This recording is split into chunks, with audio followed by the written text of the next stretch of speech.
para contar um pouco de como foi a nossa experiência de aplicar a teoria do Olavo de Carvalho em democraticamente lidar com o marxismo cultural. Quando caiu o Muro de Berlim, teve um monte de goiaba que falou: ah, não, o comunismo acabou. Agora podemos ficar tranquilos. Agora que o Jair Bolsonaro ganhou, o PT está derrotado. Podemos ficar tranquilos. Não podemos. Essa turma vai voltar para casa. Eles são inteligentes. O meu inimigo é igual ou mais forte do que eu, senão eu sou um trouxa e não consegui derrotar o meu inimigo. Os nossos inimigos foram para casa e se reinventaram. E eles voltaram. A renda per capita afeta, os valores culturais afetam a renda do povo. E isso é porque, então, tendo esse background cultural, explica por que alguns países passam por rápido crescimento. Quais foram os países da Europa que mais cresceram na segunda metade do século XX? Croácia e Estônia. Por quê? Depois da guerra estavam destruídos, sobrou o quê? Um monte de croatas ou estonianos que saíram do comunismo. E eles têm os valores culturais para produzir, gerar as coisas. O milagre alemão é porque, depois da Segunda Guerra, o PIB da Alemanha era zero. Mas você tinha o quê? Um monte de engenheiros alemães. Um monte de alemães que nas horas vagas faziam o quê? Relógio, sapato, carro. O Japão cresceu rápido por quê? Porque depois da guerra ele estava destruído, a renda per capita zero. E aí você reconstrói rápido. E a China? A China teve 150 anos de desgraça. É uma cultura riquíssima. Vou voltar rapidamente para a China. A China é uma cultura riquíssima. Você não precisa explicar ao chinês por que comercializar ou como fazer as coisas. Ele já sabe. Só que eles passaram pela Guerra dos Boxers, introdução do ópio pela Inglaterra lá. Depois veio o Japão e devastou a China. E, por último, as maravilhas do comunismo e do Mao Tse-tung. Quando você abriu isso, eles rapidamente vão para o potencial deles. E qual o potencial chinês? Bom, você vai para Taiwan, uma ilhazinha ali do lado da China, né? Onde não é comunista e a renda per capita é de quase 30 mil dólares. Você vai para Hong Kong, onde só tem chinês também, a renda per capita é acima de 40 mil dólares. A China vai continuar crescendo. Por quê? Porque eles são chineses. E por que eles não estão nessa renda? Porque tem bobagem acontecendo. O Brasil, o que acontece com o Brasil? Ele sempre esteve entre os melhores países da América Latina. Os piores países da América Latina são justamente aonde? Em termos de renda per capita. Eu não estou falando melhor do ponto de vista cultural, estou falando simplesmente que alguns valores geram mais riqueza do que outros. Tá? Não me entendam mal. Aonde você teve mais América Latina, que é a confluência da cultura indígena, africana e europeia ibérica, com alguns toques do resto do mundo, essa característica você tem uma renda per capita mais alta, onde você não teve tanto a mistura, né? Então, o que acontece? O Brasil, historicamente, sempre esteve entre os melhores países da América Latina. Qual é o melhor país da América Latina hoje, em termos de renda per capita? O melhor país é... Opa, eu esqueci. O maior país é o Chile, porque tomou as decisões corretas que permitiram bater no topo. O que vai acontecer com o Brasil? Hoje o Brasil está com quase metade da renda per capita do Chile. Se a gente parar de fazer as bobagens, a gente vai convergir rapidamente para o que pode ser a renda per capita potencial do Brasil. Vamos virar Canadá? Não. Tá? Mas a gente não precisa ser tão pobre e estar numa situação tão ruim como estamos agora.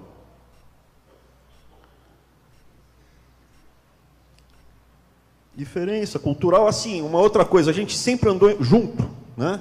A América Latina sempre passa por essas razões culturais: ditadura, redemocratização, privatização, abertura, movimentos de esquerda, flexibilização desses movimentos de esquerda no pêndulo, a gente sempre andou junto. Alguns países na frente, alguns países mais atrasados. Colômbia estava numa situação muito ruim, venceu a Farc, está crescendo rapidamente, indo para o seu potencial. Quer saber qual vai ser o tigre da América Latina? Vai ser Cuba, que era o país mais rico, com a menor taxa de mortalidade infantil, até o comunismo chegar lá. Tirou, fica a 100 quilômetros de Miami, tirou o comunismo de lá.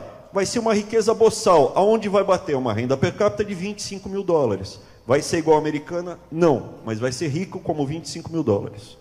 Eu vou passar a palavra para o meu irmão, porque eu acho que um pouco da contribuição que a gente pode dar também é como vencer o marxismo cultural nas universidades. Existe uma coisa que se chama Law and Economics.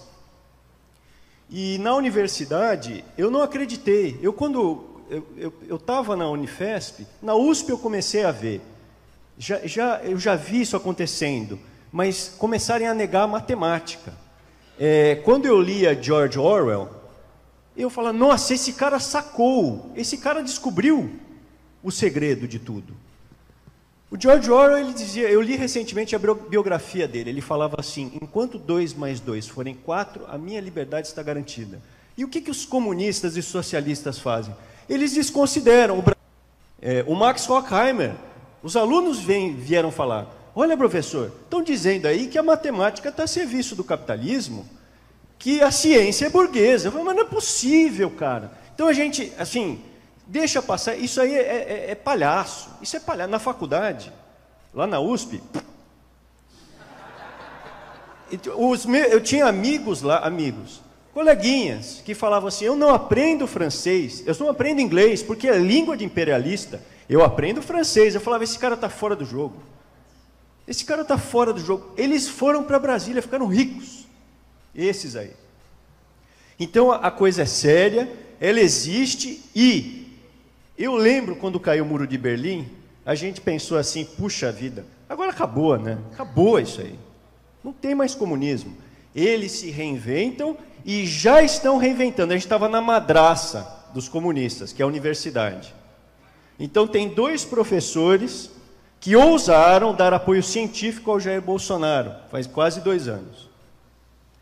E de 2.000 professores, eu e ele fomos os únicos. Nenhum outro colega deu apoio para a gente, com medo. O cara vinha, não, eu acho que vocês estão fazendo, é muito... Pô, então vamos aparecer com a gente, cara. Não, depois vamos ser perseguidos que nem vocês. Ameaça de morte, processo sigiloso, carro riscado. Falaram que iam jogar tijolo por trás da nossa cabeça. Imagina você ir dar aula assim. Pode fazer, cara, couro grosso. Aí, chega na universidade e fala, olha, Law and Economics, os caras que ensinam Law and Economics falam assim, não existe matemática para a Previdência.